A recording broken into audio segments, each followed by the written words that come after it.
En un tiempo difícil y en una fecha que acabamos de pasar y que forma parte de nuestro calendario nacional, fueron las Pascuas. En este caso quiero hacer el uso de la palabra en homenajes por primera vez y hacer un homenaje a una persona que cambió la historia de la humanidad, a un personaje histórico que algunos consideran por cuestiones religiosas, pero mi enfoque de hoy no es desde una índole religiosa o de creencia, sino un sujeto que cambió el mundo, transformó la historia en un antes y un después.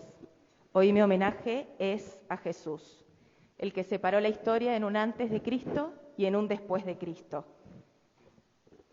el que con sus enseñanzas influyó no solamente a los que creían en él como un líder religioso, sino que influyó también en innumerables aportes a toda la sociedad. Fue Jesús el principal defensor de las mujeres, el defensor de los niños, de los pobres, de los menesterosos, de los enfermos y de los pobres de espíritu también.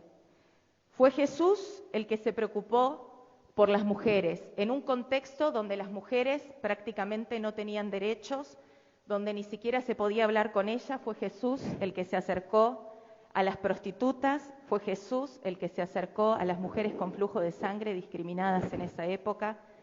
Fue Jesús el que con esas palabras que quizás todos recordamos, el que esté libre de qué pecado, que arroje la primera piedra, fue en el marco de una mujer que había tenido relaciones sexuales con otro hombre que no era su esposo. Digno en ese momento de ser apedreada, sin embargo, Jesús se interpone entre la gente y la defiende. Fue Jesús el que priorizó a los niños y dijo: dejen a los niños venir a mí, y que hay que ser como un niño para entrar al reino de los cielos.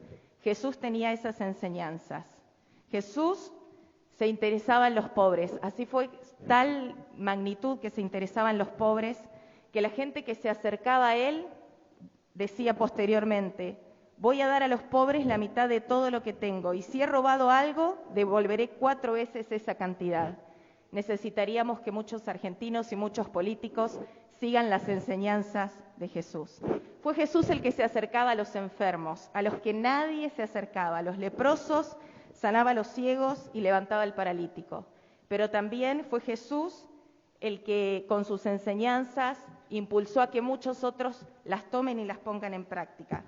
La imprenta moderna, con tipos móviles, en el 1454 se inaugura por primera vez imprimiendo la Biblia.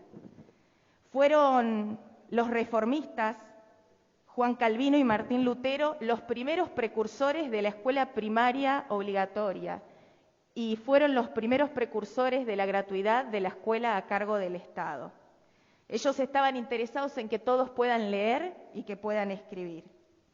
Fue Sarah Eccleston, otra cristiana, otra seguidora de las enseñanzas de Jesús, quien vino desde Estados Unidos, fue traída por Domingo Faustino Sarmiento, y fue esta mujer cristiana, evangélica, la que inauguró el primer jardín preescolar en la Argentina, en la Escuela Normal de Paraná, y la que fundó el primer instituto para la formación de maestras jardineras en 1884. Fue Martin Luther King quien, impulsado por las palabras de Jesús, defendió a los más segregados, los afroamericanos, liderando el primer boicot en contra del transporte público por la segregación a las personas de color. ¿Por qué lo hizo? Porque siguió las enseñanzas de Jesús. La Madre Teresa de Calcuta, una monja católica de origen albanés, que pasó 45 años de su vida, como dice ella, atendiendo a los pobres más pobres. Pero me gustaría decir algunos de acá: Abel y Patricia Vallejos, un médico neuquino que estuvo en Guerra de Malvinas, y una docente, quienes con sus hijitos de 2 y 5 años viajaron al África durante 15 años, Guinea-Bissau, Guinea Ecuatorial, sirviendo en esos lugares y atendiendo a los más necesitados por las enseñanzas de Jesús. Y termino con Jaime de Nevares, un precursor de los derechos humanos en la Patagonia. Defendió la justicia y los derechos constitucionales. No desconozco ni niego que en nombre de Jesús se han hecho atrocidades, pero fue eso, en nombre de Jesús. Fueron personas que no siguieron sus enseñanzas, sino que siguieron sus propios deseos. Y termino con sus palabras claves y centrales. Porque de tal manera amó Dios al mundo, que ha dado a su único Hijo Jesús, para que todo aquel que en Él crea no se pierda, mas tenga vida eterna. Mi homenaje y mi honra a Jesús.